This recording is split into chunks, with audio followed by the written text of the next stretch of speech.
Mon ami Tijan est chez lui. Il vit dans un petit village avec tout ce qu'il lui faut pour s'alimenter. Un supermarché, un joli marché le samedi matin où il peut acheter de la viande, des légumes et du poisson. Et quand Tijan veut se détendre, il va se promener dans la forêt autour de chez lui.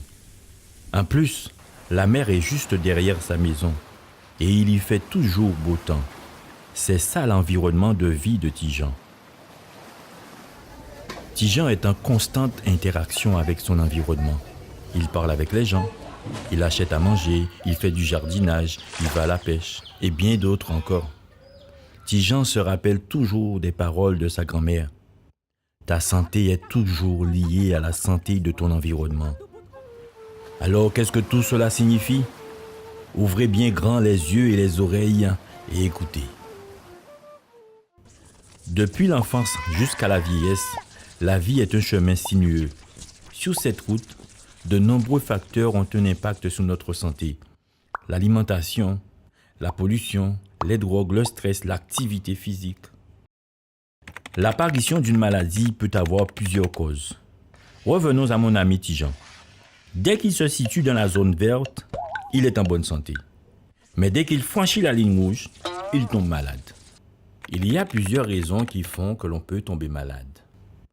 Premièrement, il y a l'héritage génétique qui est le fruit du hasard. Nous sommes très inégaux face à ces facteurs génétiques qui sont plus ou moins importants pour certaines maladies. Les difficultés de la vie jouent également un grand rôle dans l'apparition de la maladie.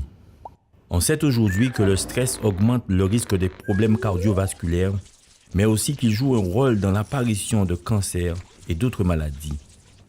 Autre chose encore, l'alimentation joue un rôle extrêmement important dans l'apparition de problèmes de santé. C'est un élément très important que nous devons prendre en considération. En santé environnementale, on va s'inquiéter de l'exposition aux polluants que l'on retrouve dans notre environnement, que ce soit à la maison, au travail ou à l'extérieur. L'âge aussi joue un grand rôle dans les maladies que peut attraper Tijan. En vieillissant, la résistance de notre corps diminue. L'âge augmente. Tijan reste en bonne santé, mais il est proche de la zone rouge. Il suffit d'un événement de la vie, comme un divorce ou le décès d'un proche, pour que le stress augmente et que Tijan tombe malade. L'apparition de la maladie n'est pas uniquement due au stress, mais à l'ensemble de ces facteurs.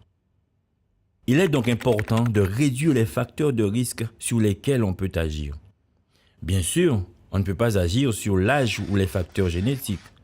Mais si on avait pu éviter l'exposition de Tijan aux polluants B et A, il ne serait pas tombé malade malgré l'augmentation du stress. Un polluant en moins, c'est une chance en plus pour la santé. Mais rappelez-vous que c'est vous qui tenez les rênes de votre vie.